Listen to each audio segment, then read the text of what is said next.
The paper trembled in Ethan's hands. The letters were smudged, maybe from sweat, maybe from the tears he pretended not to have. But a single word was enough to make his world collapse. Failed. The sound seemed to echo inside him. There was no noise around, only that heavy emptiness that comes when all you have left is what you just lost.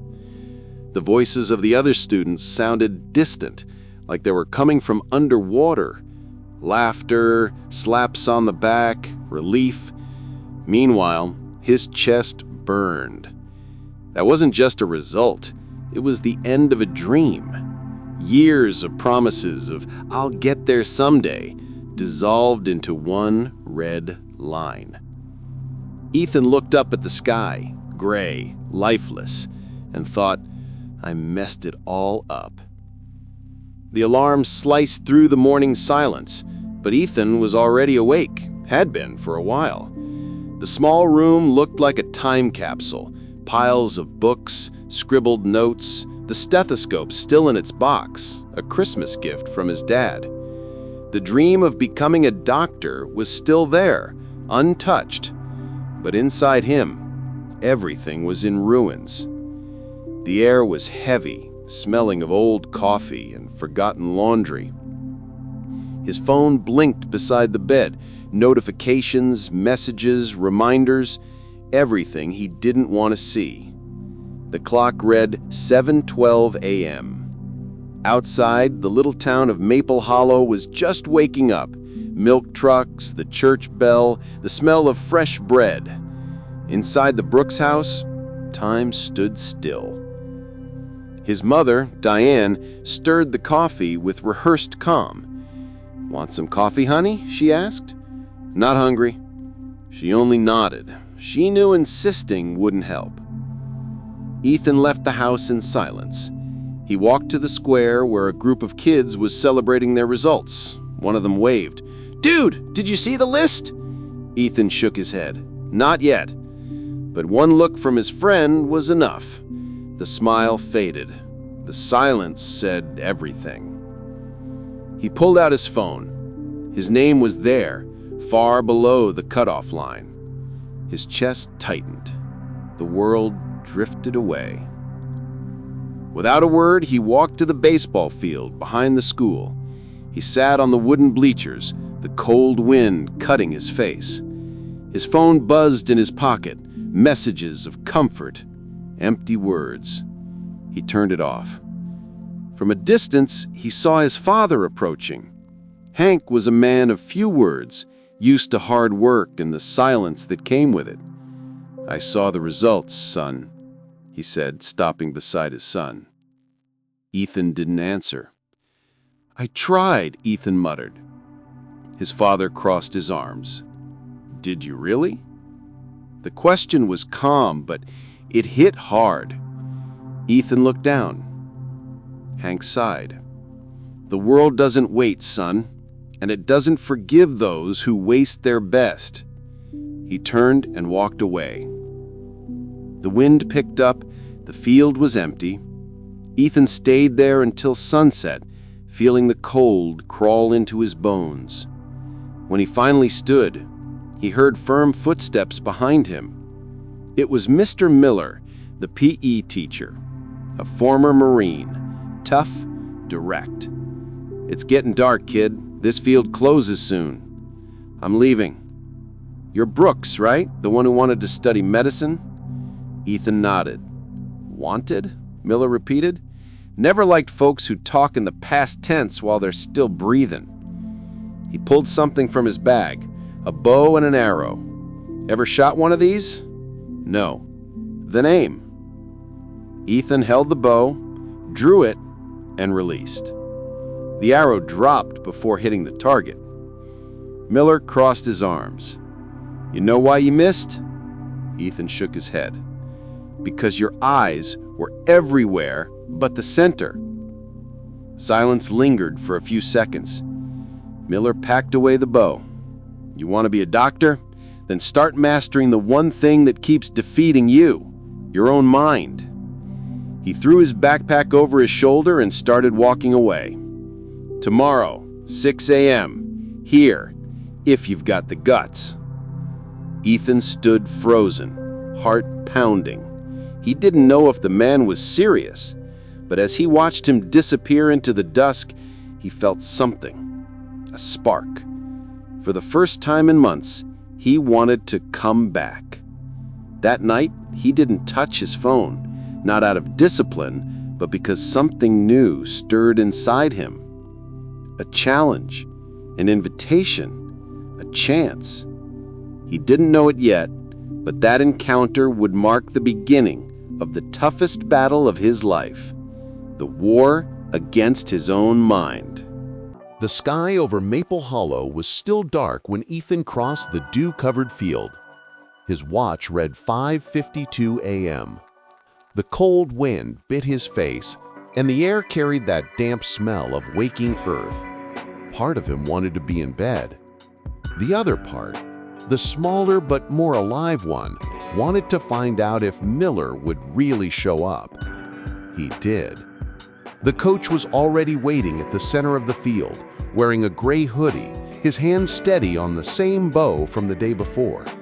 No greetings, no small talk.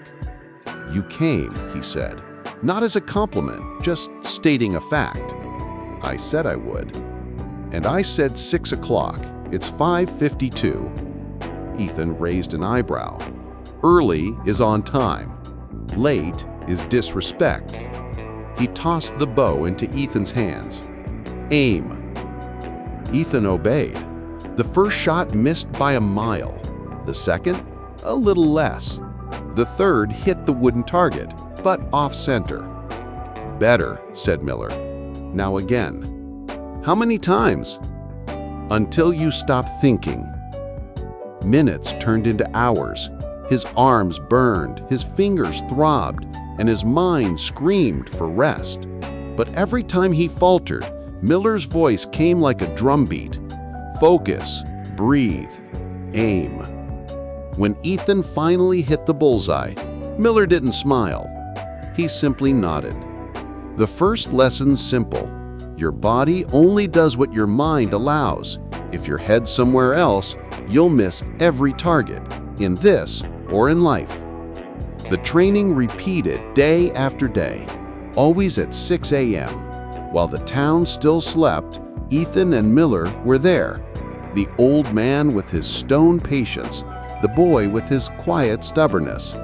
Between arrows and short phrases, something began to shift. Ethan's hands learned the right weight, his breathing found rhythm, and his gaze stopped wandering. But the real battlefield was inside him. Afternoons, though, were still hard. School had become a bitter memory. Friends felt distant, conversations empty. Ethan avoided his teacher's eyes and his parents'. His mother watched in silence, the kind that can both save and suffocate. She cooked more, left short notes. "There's pie in the fridge." His father, on the other hand, spoke little and looked even less. Not out of anger, but out of fear. Fear of seeing in his son the same feeling he knew too well: failure. One night, Ethan walked into the garage and found his father fixing the old truck. The radio played low, an old Johnny Cash song. "Need a hand?" the boy asked. Hank looked at him with suspicion, then shrugged. "Hold the flashlight." They worked side by side, in silence. The sound of tools filled the space where words used to fit. When they finished, Hank wiped his hands on a rag and said, "When I was your age, I failed the firefighter exam. Thought my life was over." Ethan looked up. "So what did you do?" "Went back the next year, passed." "So, you get it?" Hank nodded. "I do. But the difference is I stopped making excuses." It was their first honest conversation in months. Few words, but enough to rekindle something old: respect. In the mornings that followed, Ethan trained even harder. Miller began teaching what he called the 4 rules of discipline. He wrote them on a small piece of paper and handed it to Ethan, like a contract. Control your thoughts. When your mind drifts, bring it back. Build routines.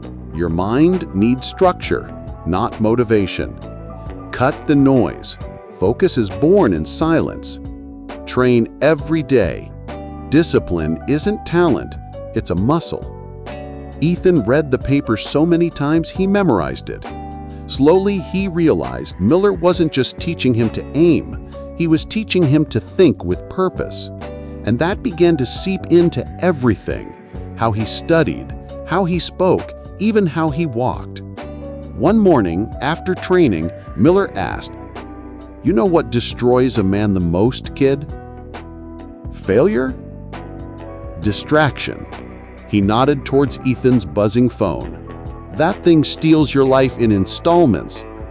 Ethan slipped it into his pocket, embarrassed. "I'm not wrong, am I?" Miller said, crossing his arms. "You touched that thing 20 times before breakfast." "Maybe around that." "Around that is the distance between what you want and what you have." The phrase echoed in Ethan's head all day.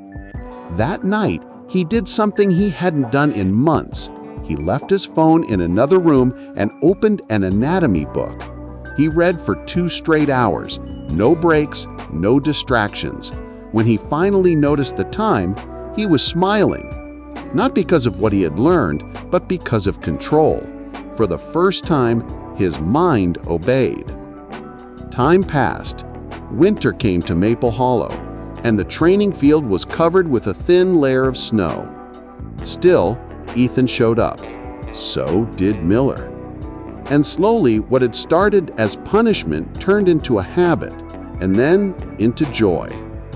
The boy who couldn't stay focused for 5 minutes now woke before sunrise, studied for hours, and ended his days with a quiet mind.